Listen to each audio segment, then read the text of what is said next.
el árbol de la inmortalidad. Y queremos comenzar nuestro estudio abriendo nuestras Biblias al libro de Génesis, el primer libro de la Sagrada Escritura, el capítulo 2 y el versículo 7. Génesis, el capítulo 2 y el versículo 7. Aquí encontramos que Moisés, quien escribió el libro de Génesis, está hablando sobre la creación de la vida. Y dice así: entonces Jehová Dios formó al hombre del polvo de la tierra y sopló en su nariz aliento de vida, y fue el hombre un ser viviente. Quiero que noten de qué está compuesto el hombre. Dice que Dios formó el cuerpo del hombre de polvo, luego puso en su nariz el aliento de vida o el espíritu de vida, y como resultado, cuando se unió el polvo con el aliento, dice la Biblia que el hombre fue un ser viviente. O como dicen algunas versiones, fue el hombre un alma viviente. Ahora, lo que quiero que notemos es que según la Biblia, Dios no le dio al hombre un alma. El hombre no tiene un alma. Según la Biblia, el hombre es un alma. Es decir, el hombre es en su totalidad, cuerpo y aliento, un alma. Quiero leer un par de versículos de la Biblia que nos ilustran el hecho de que el hombre en su totalidad es un alma. Quiero que busquen conmigo Mateo el capítulo 16 y el versículo 26, y entonces vamos a leer también Lucas 9 y el versículo 25. Es la misma enseñanza de Jesús, pero se expresa de una forma un poco diferente en Lucas que lo que se dice en Mateo. Así que vamos a leer en primer lugar Mateo 16 y el versículo 26. Dice allí Jesús: porque ¿qué aprovechará el hombre si ganare todo el mundo y perdiere su alma? ¿O qué recompensa dará el hombre por su alma? Noten que Jesús dos veces dice aquí: ¿de qué vale que el hombre gane todo el mundo y perdiere su alma? Y luego dice: ¿o qué recompensa dará el hombre por su alma? Y algunas personas piensan, bueno, ve que el hombre sí tiene un alma por dentro. Jesús dijo que el hombre tenía un alma. Pero cuando nosotros comparamos Lucas 9:25, nos damos cuenta que el alma no es una parte del hombre, el alma es el hombre en su totalidad. Vamos a comparar el Evangelio según San Lucas, el capítulo 9 y el versículo 25. Es la misma enseñanza de Jesús, pero expresada en diferentes palabras. Dice allí: pues, ¿qué aprovecha al hombre si gana todo el mundo? Y ahora escuchen bien: y se destruye o se pierde a sí mismo. Fíjense entonces que Mateo dice: ¿de qué vale que el hombre gane el mundo y pierda su alma? Aquí dice: ¿de qué vale que el hombre gane todo el mundo y se pierda a sí mismo? Es decir, el alma soy yo. La palabra alma y la expresión sí mismo se usan intercambiablemente en estos dos versículos. Es decir, que la vida originalmente fue dada por Dios al hombre como un don especial. Dios combinó un cuerpo de polvo con aliento de vida en la nariz, y como resultado el hombre llegó a ser un alma viviente. Ahora necesitamos hablar sobre cómo podía el hombre perpetuar la vida que Dios le dio. ¿Cómo podía el hombre extender la vida que Dios le dio o continuar viviendo? Bueno, habían varios secretos. En primer lugar, Dios le dio al hombre un cuerpo perfecto, un cuerpo incorruptible.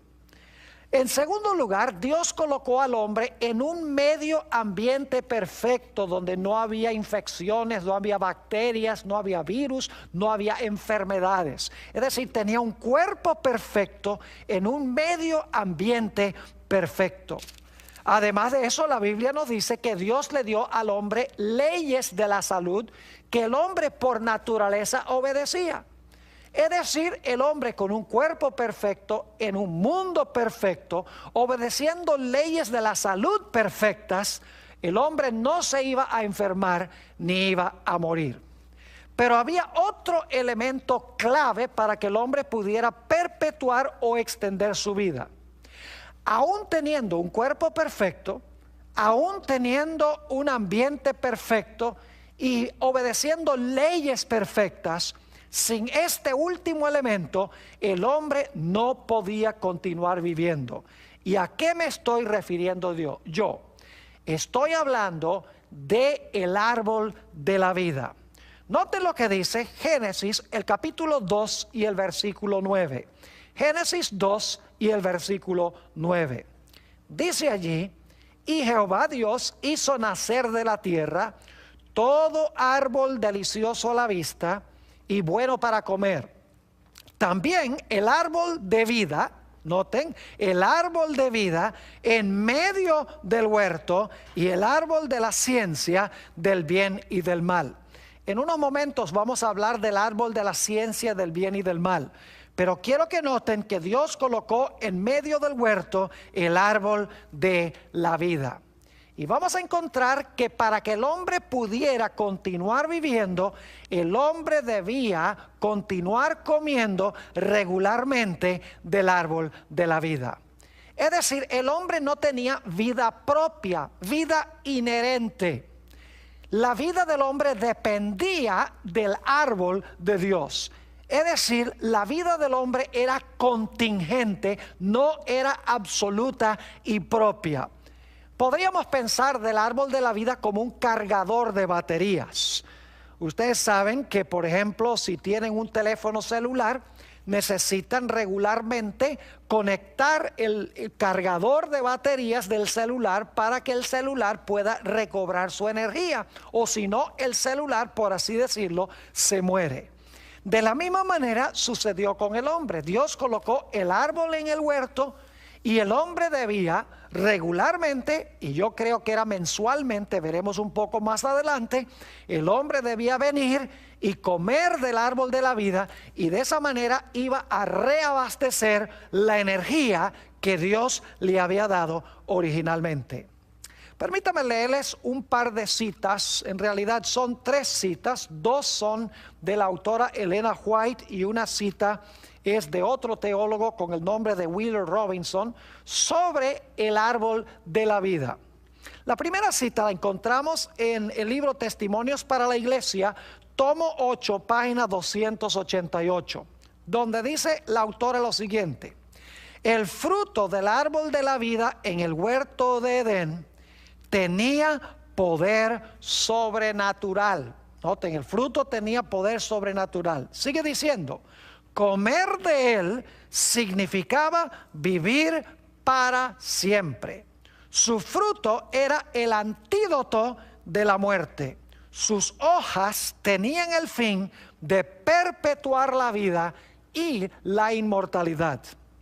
En el libro Patriarcas y Profetas, en la página 44, dice la misma autora: para que poseyera una existencia sin fin, el hombre debía continuar comiendo del árbol de la vida. Privado de este alimento, vería su vitalidad disminuir gradualmente hasta extinguirse la vida. En otras palabras, sería como un celular que uno no puede cargar. Como resultado, finalmente el celular se muere porque ya no tiene energía y ya no se puede usar. Lo mismo iba a suceder con el hombre si el hombre no participaba regularmente del árbol de la vida. La última cita es de un teólogo con el nombre de Wheeler Robinson. En su libro La doctrina cristiana del hombre dice lo siguiente: según el pensar de Pablo, el hombre era mortal en su naturaleza original, pero con el prospecto de alcanzar la inmortalidad. Pero este prospecto lo perdió cuando fue expulsado del Edén y ya no tenía acceso al árbol de la vida, que hubiera nutrido la inmortalidad en él. Así entró la muerte por el pecado. Así que nos hemos dado cuenta que Dios le dio al hombre la vida. Dios creó al hombre un alma viviente. El plan era que el hombre viviera para siempre, participando regularmente del árbol de la vida. Pero la Biblia nos dice que entró al mundo el pecado y la muerte. Hablemos un poco sobre el origen de la muerte. Como leímos en Génesis 2:9, había otro árbol en el huerto del Edén. Se conoce como el árbol de la ciencia del bien y del mal. Leo de Génesis 2 y el versículo 15 hasta el versículo 17. Dice: tomó pues Jehová Dios al hombre y lo puso en el huerto de Edén para que lo labrara y lo guardase. Y mandó Jehová Dios al hombre diciendo: de todo árbol del huerto podrás comer, mas del árbol de la ciencia del bien y del mal no comerás, porque el día que de él comieres, ciertamente morirás. Es decir, Dios le dijo a Adán y Eva que si ellos comían de ese otro árbol, del árbol de la ciencia del bien y del mal, ese mismo día que comieran del árbol iban a morir.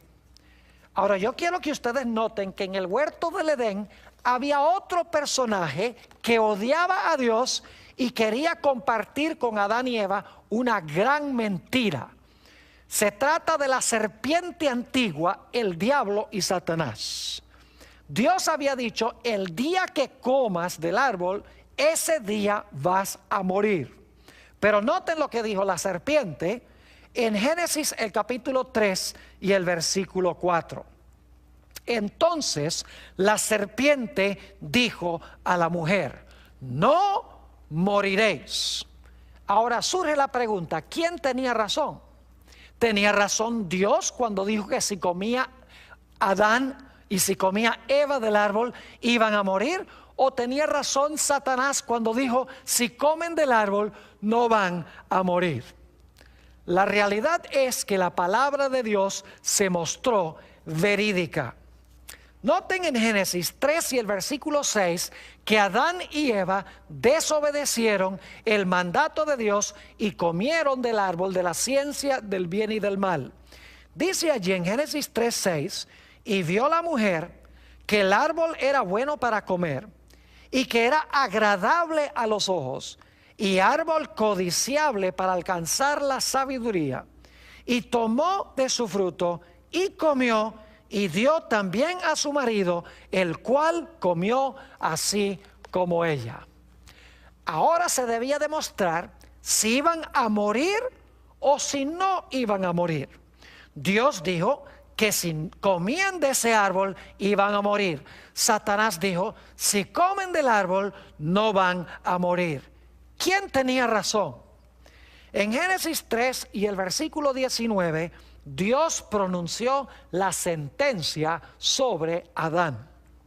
Dice allí en Génesis 3:19: con el sudor de tu rostro comerás el pan hasta que vuelvas a la tierra, porque de ella fuiste tomado, pues polvo eres y al polvo regresarás o tornarás de nuevo. Es decir, Dios le dijo a Adán y le dijo a Eva: ustedes comieron del árbol y por lo tanto van a morir. Ahora inmediatamente nos preguntamos: ¿por qué es que el hombre iba a morir? ¿Sería porque su cuerpo se iba a degenerar? Eso era parte del problema. ¿Sería que su medio ambiente se iba a deteriorar? Ciertamente es parte del problema. ¿Sería que el hombre iba ahora a desobedecer las leyes perfectas de la salud que Dios había establecido? Ciertamente era parte del problema. Pero la razón principal por la cual Adán y Eva iban a morir ahora es porque ya no tenían acceso al árbol de la vida. Es aterrador pensar que si hubieran tenido acceso al árbol de la vida, regularmente siendo pecadores, hubieran podido vivir indefinidamente, pero no felices, sino en miseria. Y por lo tanto Dios les vetó el árbol de la vida. Dijo, ya no van a comer más del árbol de la vida. Noten lo que dice en Génesis el capítulo 3 y el versículo 22 al 24 sobre el hecho de que Dios le prohibió a Adán y Eva, hizo imposible que ellos comieran del árbol de la vida. Dice allí, y dijo Jehová Dios, he aquí el hombre es como uno de nosotros, sabiendo el bien y el mal. Ahora pues, que no alargue su mano y tome también del árbol de la vida y coma y viva para siempre. Noten que el hombre tenía que comer para vivir para siempre. Versículo 23, y lo sacó Jehová del huerto del Edén, para que labrase la tierra de que fue tomado. Echó pues fuera al hombre y puso al oriente del huerto de Edén querubines y una espada encendida que se revolvía por todos lados para guardar el camino del árbol de la vida. Ciertamente, el hecho de que el hombre ahora tenía un cuerpo imperfecto por causa del pecado, y se iba a degenerar el medio ambiente y el hombre iba a violar las leyes de la salud, ciertamente eso iba a acabar su batería más rápidamente. Pero si hubiera podido continuar comiendo del árbol de la vida, hubiera podido continuar viviendo a pesar de esos factores. Ahora, es importante para nosotros notar algo significativo. Y es que el hombre en sí mismo no tenía vida inmortal. Porque la Biblia nos dice que el hombre tenía que comer del árbol de la vida para continuar viviendo. En realidad, mis amigos, ¿de qué le hubiera valido a Dios prohibirle acceso al árbol a Adán y Eva si ya eran inmortales en sí mismos? Si eran inmortales, sin necesidad de comer del árbol de la vida, de nada le hubiera valido a Dios que les prohibiera comer del árbol. Igual hubieran continuado viviendo por la inmortalidad que se encontraba en ellos. Pero el hecho de que Dios les prohibió comer del árbol de la vida indica de que ellos no tenían inmortalidad, y la Biblia nos dice que en efecto murieron. Pero es aún más serio este asunto, mis queridos amigos. Y es que si el hombre en sí mismo era inmortal, entonces no era necesario que Jesús muriera para darle al hombre la inmortalidad. Es decir, que la doctrina de que el hombre en sí mismo tiene inmortalidad hace innecesaria la muerte de Jesús para darnos la inmortalidad. ¿Para qué Jesús va a morir para darnos inmortalidad si nosotros ya en nosotros mismos poseemos la inmortalidad? Ahora quiero hablar un poco de las edades de aquellas personas que vivieron entre la creación y el diluvio, entre la caída y el diluvio. En Génesis, el capítulo 5, tenemos la lista de ciertos héroes antediluvianos. Y es interesante notar la cantidad de años que vivieron cada una de esas personas. Solamente les voy a mencionar las edades, no vamos a leer los versículos, ustedes pueden leerlo en Génesis el capítulo 5. Dice allí que vivieron hasta tener 930, 912, 905, 910, 895, 962, 969, 777, y Noé vivió hasta tener 950 años. La gente dice, ¿cómo es que esa gente podía vivir tan largo periodo de tiempo? La respuesta es que esa gente tenía la batería casi totalmente cargada, porque estaba más cerca al tiempo cuando Adán y Eva tenían acceso al árbol de la vida. Es decir, que su batería no se había agotado como la batería de los que vivimos en esta tierra. Y sin embargo, escuchen bien, a pesar de que tenían la batería casi plenamente cargada porque estaban cerca del momento de la creación, de todas maneras, cerca de 1000 años después, Matusalén y otros murieron porque no tenían acceso al árbol de la vida. Es interesante notar que a pesar de que vivieron todos esos años, murieron.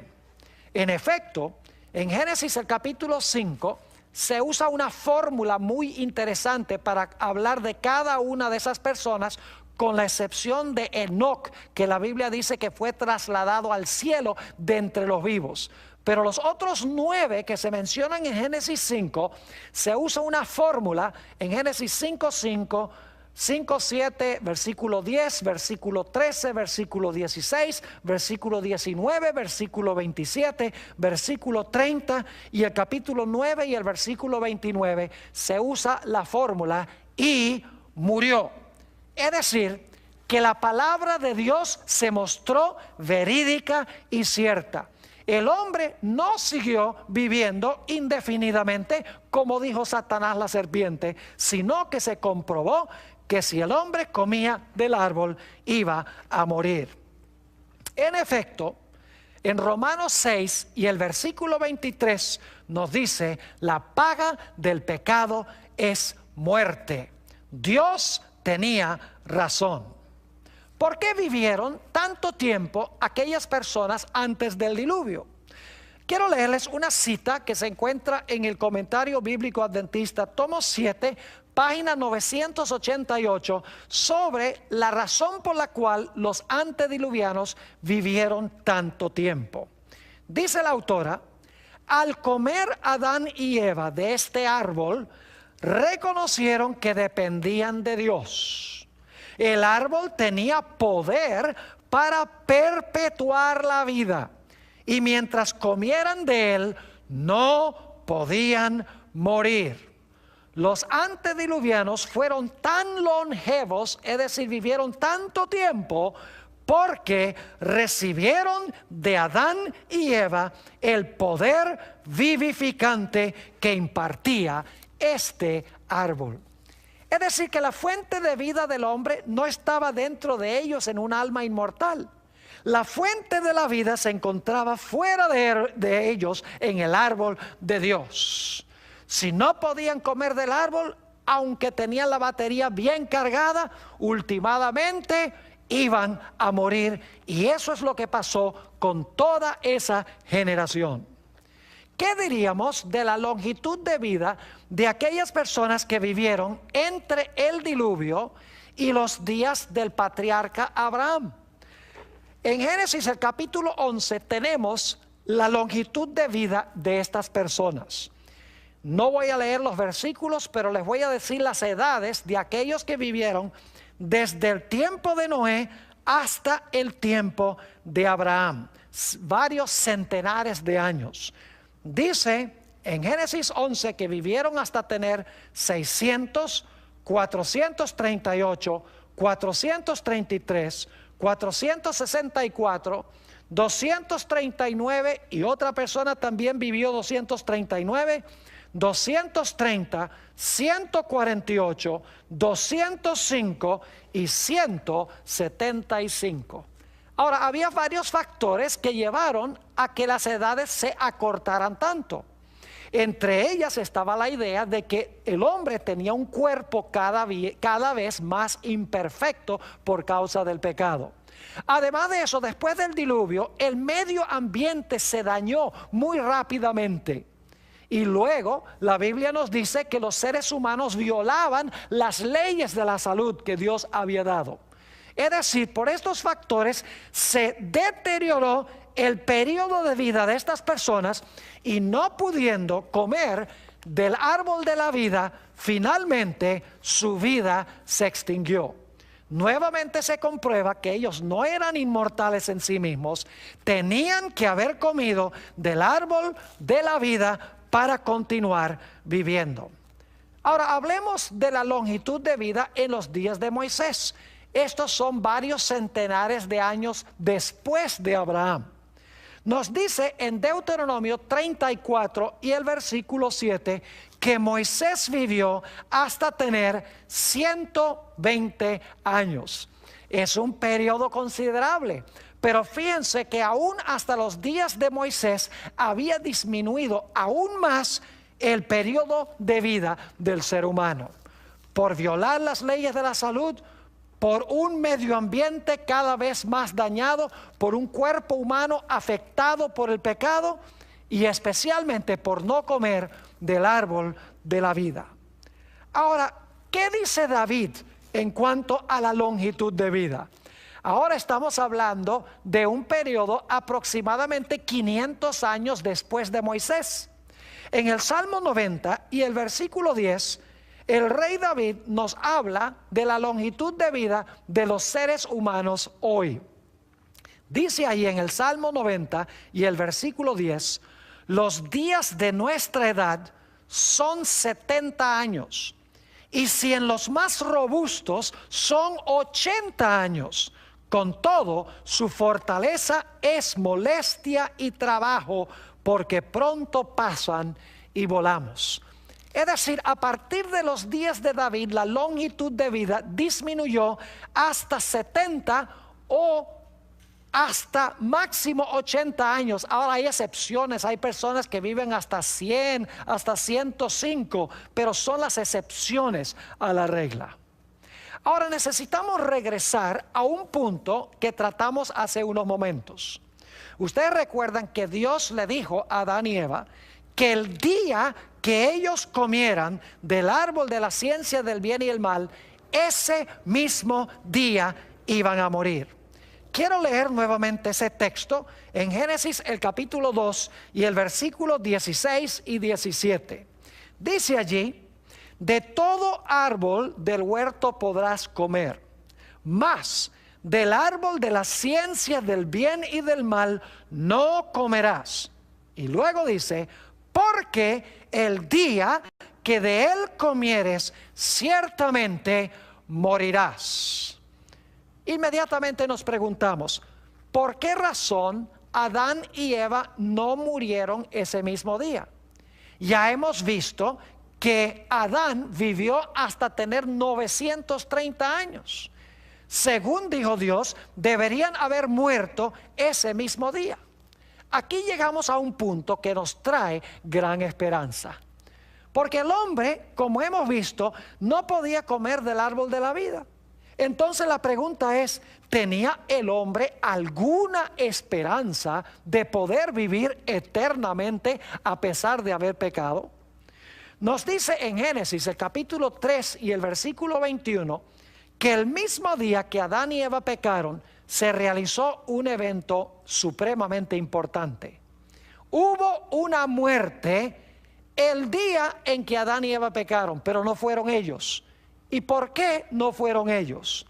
Génesis el capítulo 3 y el versículo 21 nos dice lo siguiente. Y Jehová Dios hizo al hombre y a su mujer túnicas de pieles y los vistió. El primer resultado del pecado para Adán y Eva es que quedaron desnudos. Es decir, la desnudez es el fruto del pecado. Pero ahora Dios dice que tomó túnicas de pieles para cubrir la desnudez de Adán y Eva. Ahora yo pregunto, ¿qué necesitó suceder para que Dios pudiera tener pieles para cubrir la vergüenza de la desnudez de Adán y Eva? No cabe duda que hubo que sacrificar ese día uno o tal vez dos animales para que se pudieran adquirir las pieles para cubrir la vergüenza de la desnudez del pecado de Adán y Eva. Y esos animales sacrificados ese día en realidad representaban el hecho de que Jesús iba a venir a este mundo, iba a derramar su sangre para cubrir la vergüenza de la desnudez del hombre y darle al hombre nuevamente la esperanza de la inmortalidad.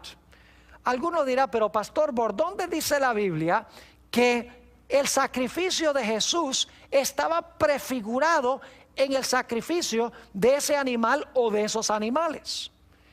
En el Nuevo Testamento tenemos varios versículos, de los cuales quiero leer dos. Primera de Pedro, el capítulo 1 y el versículo 18 hasta el versículo 20.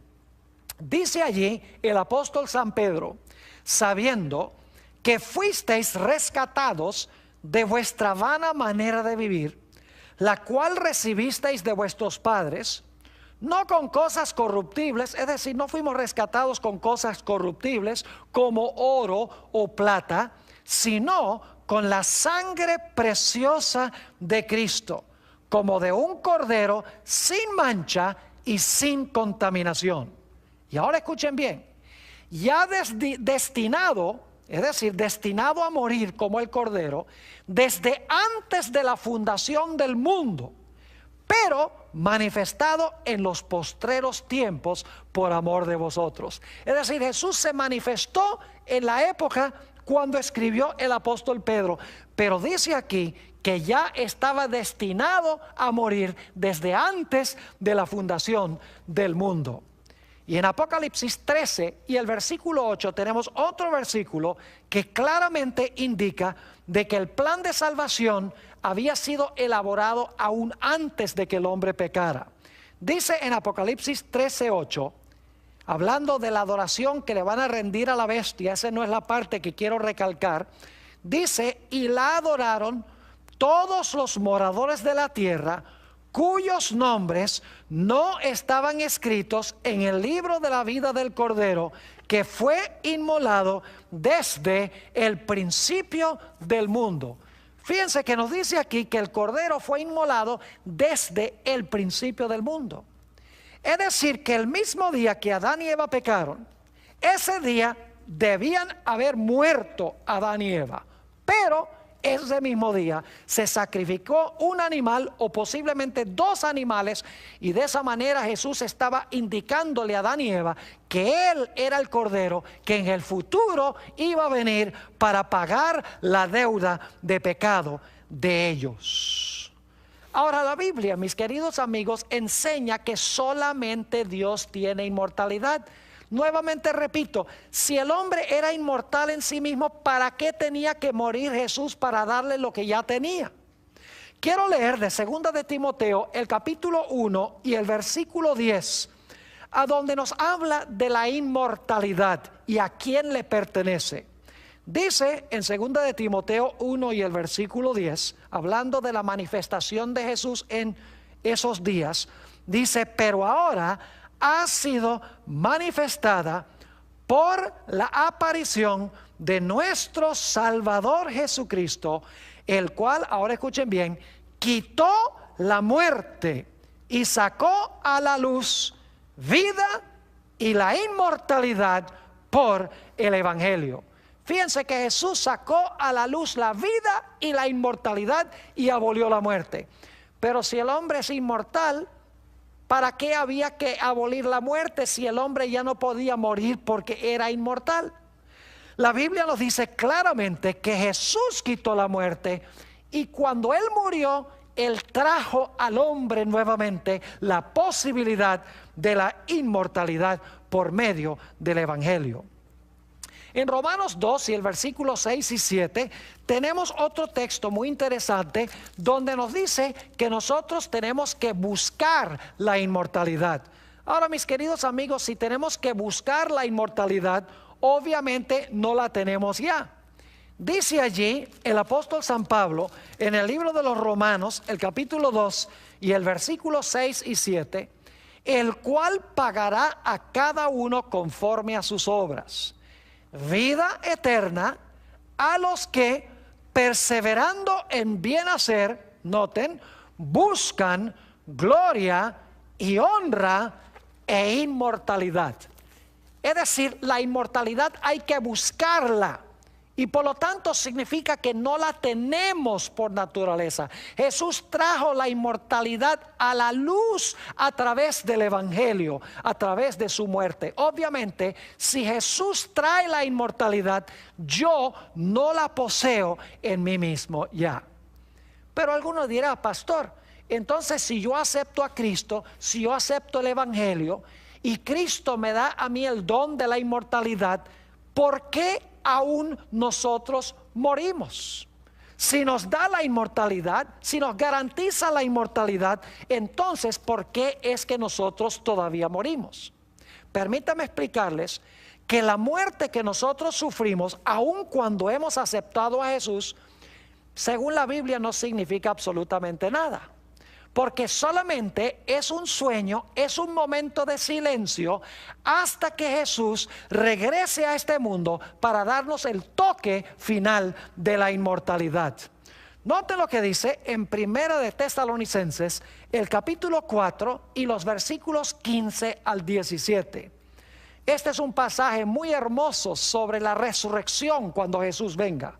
Primera de Tesalonicenses 4, 15 al 17. Aquí dice el apóstol Pablo, por lo cual os decimos esto en palabra del Señor, que nosotros que vivimos, que habremos quedado hasta la venida del Señor, no precederemos a los que durmieron, es decir, no vamos a ir al cielo antes que los que murieron. Porque el Señor mismo, con voz de mando, con voz de arcángel y con trompeta de Dios, descenderá del cielo. Y los muertos, ahora viene la parte clave, los muertos en Cristo resucitarán primero. No todos los muertos, dice, los muertos en Cristo resucitarán primero. Luego, nosotros los que vivimos, los que hayamos quedado, seremos arrebatados juntamente con ellos, es decir, con los que murieron y resucitaron, en las nubes para recibir al Señor en el aire, y así estaremos siempre con el Señor. Es decir, que si yo recibo a Jesús como mi Salvador, la Biblia dice que yo estoy en Él. Tengo la garantía de inmortalidad. Si yo llegase a morir esta noche, no tengo nada de qué preocuparme, porque Jesús murió la muerte que yo debo morir. Y cuando yo lo recibí, cuando yo lo acepté como mi Salvador, Dios me mira, me incluye en Él. Y cuando Jesús venga, Él me va a dar el toque final de la inmortalidad que me garantizó durante el tiempo que yo estaba vivo. En 1 Corintios, el capítulo 15 y los versículos 52 y 53, encontramos otro pasaje hermoso sobre la resurrección. Quiero leer 1 Corintios 15 y en realidad voy a leer empezando en el versículo 51 hasta el versículo 55. Dice allí, he aquí os digo un misterio. No todos dormiremos, pero todos seremos transformados en un momento, en un abrir y cerrar de ojos, a la final trompeta, es decir, cuando Jesús venga. Y los muertos serán resucitados incorruptibles, y nosotros seremos transformados. Porque es necesario que esto corruptible se vista de incorrupción. ¿Cuándo es que nos vamos a vestir de incorrupción? ¿En el momento cuando morimos? No, es a la final trompeta, según dice aquí. Porque es necesario que esto corruptible se vista de incorrupción, y esto mortal se vista de inmortalidad. Si tenemos que vestirnos de inmortalidad, no la tenemos ya. ¿Cómo puede usted hablar de que la necesidad de vestirnos de inmortalidad si ya somos inmortales? Sigue diciendo, y cuando esto corruptible se haya vestido de incorrupción, y esto mortal se haya vestido de inmortalidad, entonces se cumplirá la palabra que está escrita: sorbida es la muerte en victoria. ¿Dónde está, oh muerte, tu aguijón? ¿Dónde, oh sepulcro, tu victoria? ¿Cuándo entonces es que vamos a recibir la inmortalidad? La Biblia dice a la final trompeta, cuando esto corruptible sea vestido de incorrupción y esto mortal se vista de inmortalidad. Obviamente, yo no soy inmortal si Jesús tiene que venir a darme el toque de inmortalidad. Y dicho sea de paso, por eso si yo recibo a Jesús como mi Salvador y mi Señor, si me arrepiento verdaderamente y confieso mis pecados, si yo llegase a morir esta noche no tengo de qué preocuparme, porque el Señor Jesucristo ha escrito en mi registro, Él va a recibir inmortalidad cuando yo venga, porque yo pagué la deuda de su pecado. Una vez hablaba con un amigo que creía que el hombre es por naturaleza inmortal. Y le hice la pregunta, ¿tú crees que el hombre es omnisciente? Es decir, ¿puede saber todas las cosas? Me dice, no, solamente Dios es eso. Le dije, ¿crees tú que Dios es, que el hombre puede ser omnipresente como Dios, que puede estar presente en todas partes? Dice, no, la omnipresencia es solamente de Dios. Le dije, ¿crees tú que el hombre puede ser omnipotente y hacer todas las cosas como Dios? Dice, no, la omnipotencia pertenece solamente a Dios. Y entonces le pregunté, ¿crees tú que el hombre es inmortal en sí mismo? Y me dice, sí, el hombre es inmortal. Le dije, un momentico, la inmortalidad es uno de esos atributos incomunicables de Dios, es decir, que pertenecen inherentemente a Él. Es decir, como Dios es omnisciente, omnipresente, omnipotente, la Biblia deja en claro que solamente Dios es inmortalidad y que tengo yo que recibirlo para recibir la inmortalidad. Primera de Timoteo 6, 13 al 17, el apóstol Pablo nos dice que solo Dios tiene inmortalidad.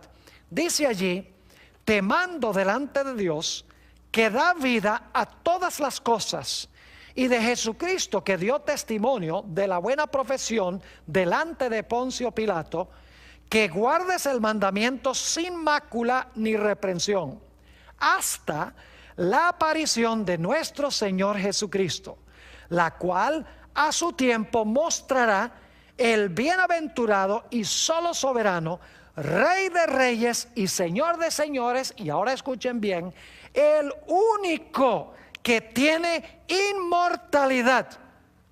¿Qué parte de la palabra único no entienden? Único significa que hay uno solo, y aquí dice Rey de reyes y Señor de señores, el único que tiene inmortalidad, que habita en luz inaccesible, a quien ninguno de los hombres ha visto ni puede ver, al cual sea la honra y el imperio sempiterno. Ahora necesitamos regresar a la idea del árbol de la vida. Escuchen bien, Dios originalmente puso el árbol de la vida en el huerto. Si el hombre continuaba comiendo del árbol de la vida, iba a continuar viviendo, es decir, su vida, su inmortalidad dependía de comer de un árbol fuera de él. Pero Dios le dijo al hombre, si pecas, te voy a vetar el árbol de la vida, no vas a poder comer del árbol de la vida si comes del árbol de la ciencia del bien y del mal.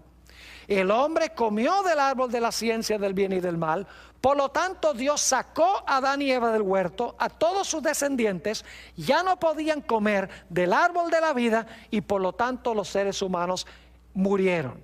Pero Jesús les dijo, aunque ustedes mueran, si ustedes me reciben a mí en vida, aunque mueran, a través de mí vivirán aún. Cuando yo regrese, les daré el toque final de la inmortalidad.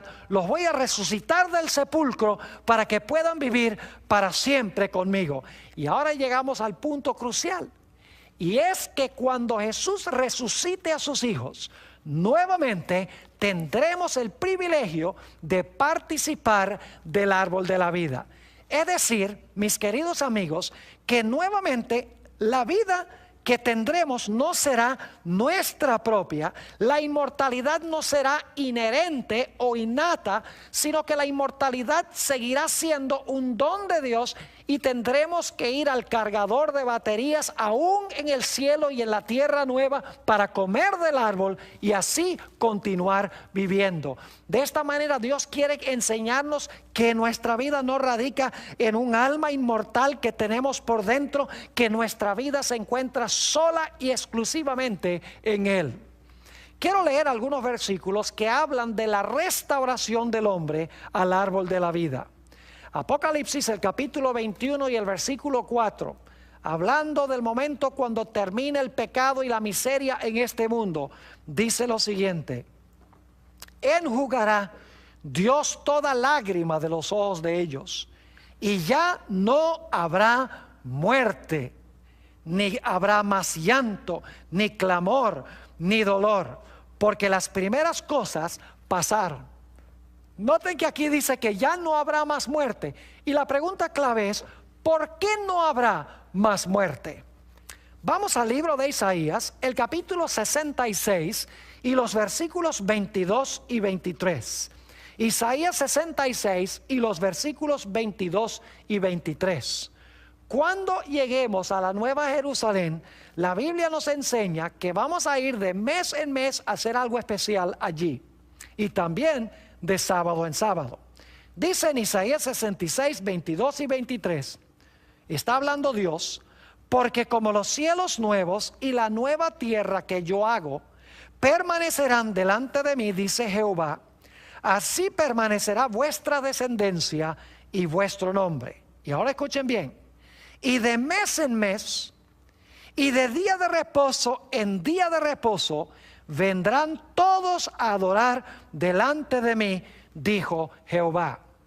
Ahora, todos sabemos que la razón por la cual el pueblo de Dios va a ir de día de reposo en día de reposo a adorar delante de Jehová es porque en el cielo y en la tierra nueva vamos a guardar el séptimo día sábado que Dios ha hecho desde la creación para conmemorar su grandeza como creador.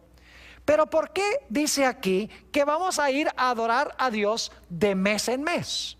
La respuesta la encontramos en Apocalipsis 22 y el versículo 1 y 2.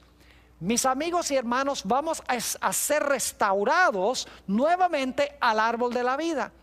Y vamos a ir de mes en mes a participar del árbol de la vida para cargar nuestra batería, para que siempre estemos llenos de vitalidad y de energía. Dice en Apocalipsis 22 y el versículo 1 y 2: después me mostró un río limpio de agua de vida, resplandeciente como el cristal, que salía del trono de Dios y del Cordero. En medio de la calle de la ciudad y a uno y otro lado del río estaba, noten, el árbol de la vida, que produce 12 frutos, dando cada mes su fruto, y las hojas del árbol eran para la sanidad de las naciones. Fíjense que aquí dice que el árbol de la vida produce un fruto nuevo cada mes. Y en Isaías 66 dice que iremos de mes en mes a adorar delante de Jehová. Es decir, vamos a comer mensualmente del árbol de la vida y así reabasteceremos nuestra energía perpetuamente, inmortales, no en nosotros mismos, sino porque comemos del árbol de Dios. Ahora alguien dirá, pero pastor, ahí sencillamente dice que vamos a ir de mes en mes. Ahí dice solamente que el árbol de la vida produce su fruto cada mes. Allí no dice nada de que vamos a comer de ese árbol. Bueno, noten lo que dice Apocalipsis, el capítulo 2 y el versículo 7. Apocalipsis, el capítulo 2 y el versículo 7. Dice: el que tiene oído, oiga lo que el Espíritu dice a las iglesias. Al que venciere, escuchen bien, le daré a comer del árbol de la vida, el cual está en medio del paraíso de Dios. No solamente vamos a ir cada mes a admirar el árbol de la vida, dice que vamos a ir de mes en mes para comer del árbol de la vida que está en medio del paraíso de Dios. Ahora, ¿cuál es la garantía de que nosotros podremos algún día participar de ese árbol de la vida para continuar viviendo por los siglos de la eternidad. Mis queridos hermanos y amigos, hay una condición, y es que tenemos que recibir a Jesús ahora como nuestro Salvador y Señor. Tenemos que aceptar su vida en lugar de nuestra vida pecaminosa. Tenemos que aceptar su muerte en lugar de la muerte que nosotros debemos sufrir. Es decir, recibiendo a Jesús, puedo tener ahora la garantía de inmortalidad. Y si llego a morir, Jesús cuando venga me va a resucitar y me va a restaurar al árbol de la vida. Podré comer de mes en mes y así vivir por los siglos sin fin. En Juan 3 y el versículo 16, tal vez el versículo más famoso de la Biblia, encontramos estas palabras: porque de tal manera amó Dios al mundo, que ha dado a su Hijo unigénito. Noten esto: para que todo aquel que en Él cree no se pierda, mas tenga vida eterna. Fíjense nuevamente que yo no tengo vida eterna en mí mismo, porque aquí dice que yo tengo que creer en Jesús para recibir la vida eterna. Es más, en 1 de Juan, el capítulo 5 y el versículo 11 y 12, encontramos las siguientes palabras muy significativas. Dice en 1 de Juan 5, 11 y 12, y este es el testimonio, que Dios nos ha dado vida eterna. Y esta vida, ¿dónde está? Bueno, en un alma inmortal que yo tengo por dentro, ¿verdad? Claro que no. Dice nuevamente que Dios nos ha dado vida eterna y esta vida está en su Hijo. El que tiene al Hijo tiene la vida. El que no tiene al Hijo de Dios no tiene la vida. Es decir, nuestra esperanza de vida no se encuentra en un alma inmortal que está dentro de nosotros, que ni siquiera Dios puede destruir. Nuestra fuente de vida está en tener a Jesús como nuestro Salvador y nuestro Señor. En Gálatas, el capítulo 3 y el versículo 26 y 27, nos habla de cómo podemos nosotros llegar a estar en Jesús. Porque ustedes recuerdan que leímos en Primera de Tesalonicenses, el capítulo 4, que los muertos en Cristo van a resucitar y luego Jesús los va a restaurar al árbol de la vida. Pero ¿cómo puedo yo llegar a estar en Jesús o en Cristo? En Gálatas 3, 26 y 27, el apóstol Pablo nos explica cómo podemos llegar a estar en Cristo. Dice lo siguiente: pues todos sois hijos de Dios por la fe en Cristo Jesús. Noten, pues todos sois hijos de Dios por la fe en Cristo Jesús. Y luego dice: porque todos los que habéis sido bautizados en Cristo, de Cristo estáis vestidos. Mis queridos amigos, el momento cuando yo llego a estar en Cristo es en el momento del bautismo. Y quiero explicarles por qué razón Dios ha establecido esta ceremonia especial de incorporación del hombre en Jesús. En realidad, la Biblia nos dice que el Señor Jesucristo vivió una vida perfecta. Jesucristo murió, fue sepultado y resucitó de los muertos para no morir más. En la ceremonia del bautismo, yo me incorporo a lo que hizo Jesús, porque yo también he vivido una vida llena de pecado, pero cuando recibo a Jesús, la vida perfecta de Él está en lugar de mi vida imperfecta. Y luego, cuando soy sepultado en las aguas del bautismo, En realidad estoy figurativamente, simbólicamente, estoy muriendo, porque cuando me ponen debajo del agua, dejo de respirar como un muerto cuando lo entierran. Es decir, sepultado en las aguas, estoy simbólicamente muriendo. Y entonces, cuando salgo del agua, y dicho sea de paso, he bautizado a muchas personas. Cuando esas personas salen del agua, lo primero que hacen es respirar profundo, porque han salido del agua y están vivos. Es decir, que el bautismo es una ceremonia que nos incluye en el Señor Jesucristo, nos incorpora en Él, porque simbólicamente pasamos por la misma experiencia de Él. Vivimos, morimos, somos sepultados y resucitamos a novedad de vida en Él. Es decir, si yo me arrepiento del pecado, confieso mis pecados, sepulto esos pecados en las aguas del bautismo, salgo de las aguas del bautismo, estoy incorporado en Jesús. Y si llegase a morir, mi vida está escondida en Él. Y cuando venga me dará el toque de la inmortalidad y me restaurará al árbol de la vida.